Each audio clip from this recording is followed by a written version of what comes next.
बिस्मिल्लाहिर्रहमानिर्रहीम अस्सलाम वालेकुम। This is me your biology teacher Mohammad Bilal और आप देख रहे हैं मेरा YouTube channel session and MDCAT. कल हमने डिस्कस किया था प्लाज्मिड्स के बारे में, जो कि हमारे यहाँ प्लांट सेल का एक बहुत ही इंपॉर्टेंट कंपोनेंट है।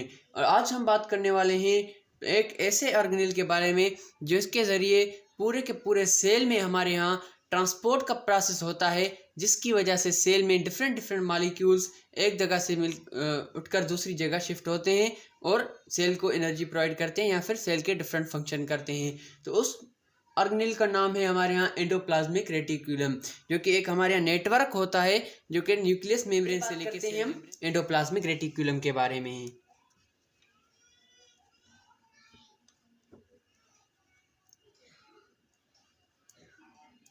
बेसिकली हमारे यहाँ एंडोप्लाज्मिक रेटिकुलम के दो टाइप्स होते हैं।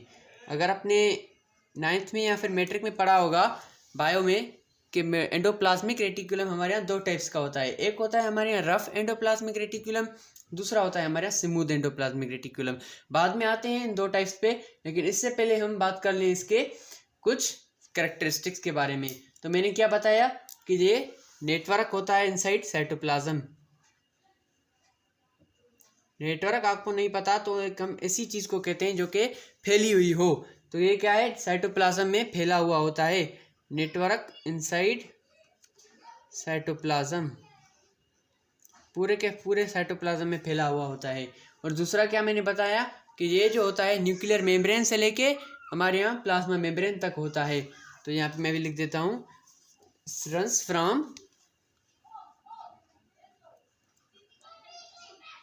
runs from nuclear membrane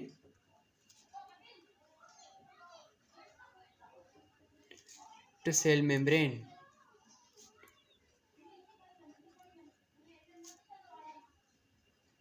हो गई बात क्लियर। तो फिर मैं बात कर रहा था कि ये इसके कुछ तो कैरेक्टरिस्टिक्स हैं कि ये हमारे यहाँ क्या होता है। अब बात करते हैं इसके हम फॉर्म्स की या फिर कह लें शेप्स की, कि ये हमारे यहाँ किन किन शेप्स में पाया जाता है। तो बेसिकली अगर हम एंडोप्लाज्मिक रेटिकुलम को देखें तो ये हमारे यहाँ 3 शेप्स में होता है। हमारे यहाँ एंडोप्लाज्मिक रेटिकुलम होते हैं। अगर मैं इसको क्लियरली आपको समझाऊं, मैं यहाँ पे लिख देता हूँ फॉर्म्स या फिर शेप्स, कि ये सेल में किस शेप में पाया जाता है। तो मैंने आपको बताया कि ये 3 शेप्स में होता है। सबसे पहले बात करते हैं हम इसके सिस्टर्नी। ये इसका एक शेप है। कैसा होता है सिस्टर्नी, हम क्यों कहते हैं, क्योंकि ये हमारे यहाँ होता है अनब्रांच्ड। अगर हम किसी सेल को लेते हैं उसमें एंडोप्लाज्मिक रेटिकुलम अगर हमारे यहाँ अनब्रांच्ड हो, एक स्ट्रेट लाइन में हो, मैं यहाँ पे लिख देता हूँ एक स्ट्रेट लाइन में हो, तो फिर हम उसको क्या नाम देते हैं, सिस्टर्नी। मैं आपको पिक्चर भी बता देता हूँ कि ये किस तरह होता है, कुछ इस तरह का। अगर आप ये वाला स्ट्रक्चर न्यूक्लियर मेम्ब्रेन से लेके सेल मेम्ब्रेन तक स्प्रेड हुआ हो या फिर इसका नेटवर्क हो, तो फिर हम क्या कहेंगे कि ये हमारे यहाँ सिस्टर्नी है। सिस्टर्नी मीन्स ये हमारे यहाँ एंडोप्लाज्मिक रेटिकुलम का शेप है। दूसरा क्या है हमारे यहाँ, ट्यूबुलर। ट्यूबुलर मीन्स ये हमारे यहाँ होता है ब्रांच्ड। मैंने आपको समझाया, ये होता है हमारे यहाँ अनब्रांच्ड और ये हमारे यहाँ होता है ब्रांच्ड।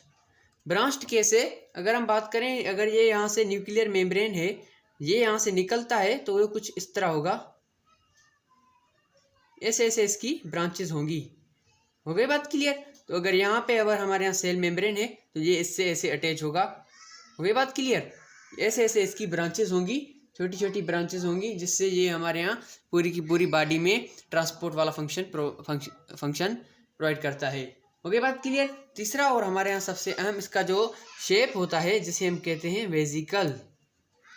नाम से ही जाहिर है, वेजिकल हम उसे कहते हैं जो कि हमारे यहाँ स्मॉल ओवल शेप्ड हमारे यहाँ सर्कल्स होते हैं।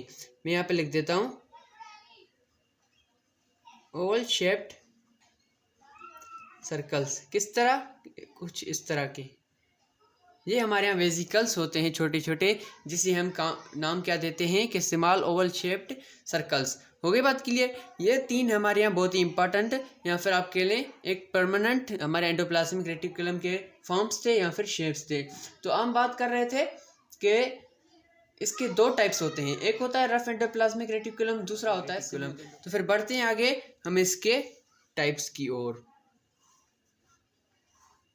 यहाँ पे लिख देता हूँ, एक होता है रफ, यहाँ पे शॉर्ट फॉर्म में लिख देता हूँ ER, रफ एंडोप्लाज्मिक रेटिकुलम। दूसरा क्या होता है, स्मूथ एंडोप्लाज्मिक रेटिकुलम। हाँ, तो बढ़ते हैं आगे रफ एंडोप्लाज्मिक रेटिकुलम की तरफ। तो क्या होता है रफ एंडोप्लाज्मिक रेटिकुलम, हम उसे रफ क्यों कहते हैं? बेसिकली होता कुछ यूँ है कि एक एंडोप्लाज्मिक रेटिकुलम जो है, मैं यहाँ पे एग्जांपल इसको ले लेता हूँ कि ये जो हमारे यहाँ सिर्फ और सिर्फ एंडोप्लाज्मिक रेटिकुलम की लेयर है, अगर इसके ऊपर, इसे मैं ब्लैक पेन से लिख देता हूँ, यहाँ पे इसकी सरफेस पे या फिर आप कह लें मेम्ब्रेन पे ऐसे राइबोसोम्स अटैच्ड हों। बेसिकली राइबोसोम्स अटैच होते हैं यूकैरियोटिक सेल में एंडोप्लाज्मिक रेटिकुलम के ऊपर, कहीं पे होते हैं कहीं पे नहीं होते, इसलिए मैंने इसको दो हिस्सों में तकसीम कर लिया। अगर हम इसको क्लासीफाई करेंगे तो क्या होगा कि ये वाला हिस्सा हमारे यहाँ कहलाएगा रफ एंडोप्लाज्मिक रेटिकुलम और ये वाला होगा हमारे यहाँ स्मूथ एंडोप्लाज्मिक रेटिकुलम। बस डिफरेंस यही है कि इसमें हमारे यहाँ राइबोसोम्स अटैच होते हैं और ये हमारे यहाँ इसमें राइबोसोम्स अटैच नहीं होते, ये प्लेन होता है।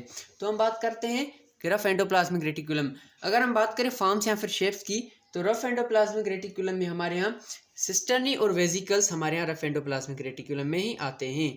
मीन्स क्या होगा कि जब सिस्टर्नी होगा या फिर वेजिकल्स होंगे तो उनके ऊपर लाजमन हमारे यहाँ राइबोसोम्स अटैच्ड होंगे जो कि हमारे यहाँ रफ एंडोप्लाज्मिक रेटिकुलम का हिस्सा बन जाएंगे। हो गई बात क्लियर? और इसी तरह कंपैरिजन में आगे बढ़ने स्मूथ एंडोप्लाज्मिक रेटिकुलम की तरफ, तो वहाँ पे हमारे यहाँ क्या होगा कि ट्यूबुलर, तो अगर जो भी ब्रांच्ड होगा तो उसमें भी क्या होगा, हमारे यहाँ स्मूथ एंडोप्लाज्मिक रेटिकुलम होगा। ठीक है, तो बात करते हैं इसकी एग्जिस्टेंस की। जो रफ एंडोप्लाज्मिक रेटिकुलम में ये हमारे यहाँ कहाँ पाया जाता है कि ज़्यादातर हमारे यहाँ जो पेंक्रियास सेल्स हैं या फिर गोबलेट सेल्स हैं, मैं यहाँ पे लिख देता हूँ पेंक्रियास और दूसरा है गोबलेट सेल्स। हो गई बात क्लियर? और अगर इसके मुकाबले में देखें तो स्मूथ एंडोप्लाज्मिक रेटिकुलम हमारे यहाँ ज़्यादातर कहाँ पाया जाता है, यहाँ पे लिख देता हूँ लिवर एंड मसल सेल्स। ये बातें याद करने की है कि हमारे यहाँ कहाँ कहाँ पाए जाते हैं। हो गई बात क्लियर? आगे हम अगर इनके फंक्शंस की बात करें तो जो हमारे यहाँ रफ एंडोप्लाज्मिक रेटिकुलम है तो इसका क्या फंक्शन होता है कि बेसिकली मैंने आपको बताया कि इसके ऊपर जो हमारे यहाँ राइबोसोम्स अटैच होते हैं, मैं यहाँ पे लिख भी देता हूँ कि उसके ऊपर राइबोसोम्स, तो फिलहाल तो हमने अभी तक राइबोसोम्स वाला टॉपिक नहीं किया, तो जब करेंगे तो आपको पता चलेगा कि राइबोसोम्स बेसिकली हमारे यहाँ, और आपने पढ़ा भी होगा, एक प्रोटीन फैक्ट्री कहलाते हैं। क्यों कहलाते हैं? क्योंकि ये हमारे यहाँ प्रोटीन बनाने का काम करते हैं। सेल से या फिर न्यूक्लियस से जो भी आर्डर आता है कि जो हमारे यहाँ प्रोटीन बनती है, जो कैसे इंसान की या फिर जानवरों की डिफरेंट बॉडी में ग्रोथ का काम करती हैं, वो हमारे यहाँ राइबोसोम्स बनाते हैं, प्रोटीन को मॉडिफाई करते हैं और उसे तैयार करके सिंथेसिस करके पेश करते हैं। तो अगर इस हिसाब से देखें कि रफ एंडोप्लाज्मिक रेटिकुलम का क्या काम बनेगा, क्योंकि उसके ऊपर राइबोसोम्स अटैच हुए हैं, तो इसका क्या काम बनेगा कि ये हमारे यहाँ प्रोटीन सिंथेसिस में काम करता है, प्रोटीन सिंथेसिस। हो गई बात क्लियर? और दूसरा प्रोटीन मॉडिफिकेशन, मैंने आपको बता दिया था पहले ही, ये प्रोटीन को मॉडिफाई करता है, मीन्स उसको चेंज करता है, दूसरे मॉलिक्यूल्स आएंगे उसमें से प्रोटीन निकाल के उसको मॉडिफाई करके हमारे यहाँ प्रोटीन पूरी की पूरी तैयार करके भेज देता है। अगर बात करें हम स्मूथ एंडोप्लाज्मिक रेटिकुलम की तो उसके क्या फंक्शंस होंगे, तो सबसे बड़ा और मेन फंक्शन इसका क्या होता है, हमारे यहाँ मेटाबॉलिक फंक्शन होता है। मैं यहाँ पे लिख देता हूँ पहले मेटाबॉलिक फंक्शन। क्यों कहते हैं इसको मेटाबॉलिक फंक्शन? कौन से ऐसे फंक्शन करता है कि जिसकी वजह से हमें इसे मेटाबॉलिक फंक्शनल कहा जाता है? कि सबसे पहले क्या करता है कि ये इसका काम होता है लिपिड मेटाबॉलिज्म। मींस जो भी बॉडी में लिपिड आएगी इसको मेटाबोलाइज करके उसमें से एनर्जी निकालना हमारे यहाँ किसका काम होता है, स्मूथ एंडोप्लाज्मिक रेटिकुलम का, लिपिड मेटाबॉलिज्म। हो गई बात क्लियर? और दूसरा क्या हमारे यहाँ कोलेस्ट्रॉल सिंथेसिस। अगर आपने देखा होगा कि जब लिपिड हमारे यहाँ मेटाबोलाइज होगा उसमें से हम उसको डिफरेंट पीसेस में तोड़ा जाएगा तो उसमें से हमारे यहाँ एक कोलेस्ट्रॉल बना लेता है। हो गई बात क्लियर? कोलेस्ट्रॉल सिंथेसिस, इसी वजह से हम इसे कहते हैं मेटाबॉलिक फंक्शन प्रोवाइड करता है। दूसरा उसका क्या फंक्शन है हमारे यहाँ, डिटॉक्सिफिकेशन। डिटॉक्सिफिकेशन हम किसे कहते हैं कि बेसिकली बॉडी के अंदर जो टॉक्सिक का तादाद है, मीन्स ऐसी चीज़ें जो कि हमारे बॉडी के लिए हार्मफुल हों। टॉक्सिक हम बेसिकली जहर को कहते हैं, जो कि हमारी बॉडी के लिए ऑब्वियसली हार्मफुल है। तो क्या करता है, ये डिटॉक्सिफिकेशन करता है, हमारी बॉडी से जहरीली चीज़ों को हटाता है। जैसे हमारे यहाँ अमोनिया होगा, जो कि हमारे यहाँ बेसिकली बहुत ही खतरनाक मॉलिक्यूल है हमारी बॉडी के लिए। तो ये अमोनिया को ख़त्म करता है, डिटॉक्सिफिकेशन करवाता है। और इसका लास्ट फंक्शन क्या है हमारे यहाँ, मेंटेन सेल स्ट्रक्चर।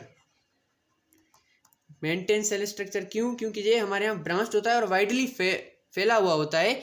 मैंने आपको समझाया कि न्यूक्लियर मेम्ब्रेन से लेके प्लाज्मा मेम्ब्रेन तक ये पूरा का पूरा साइटोप्लाज्म इसने कवर किया होता है, कि इसी वजह से इसके सेल का शेप मेंटेन रहता है।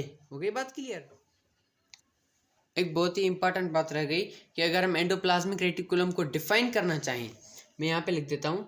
अगर इसकी डेफिनेशन पूछी जाए या फिर एमसीक्यूज में आ जाए तो क्या कहेंगे हम, ये क्या होता है हमारे यहाँ, नेटवर्क ऑफ ट्यूब्यूल्स और चैनल्स।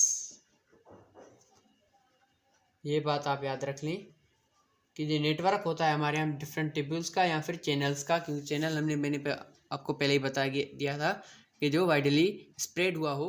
ठीक है, तो ये मैंने आपको समझा दिया आज का लेक्चर एंडोप्लाज्मिक रेटिकुलम। तो उम्मीद करता हूँ आपको क्लियरली समझ में आया होगा।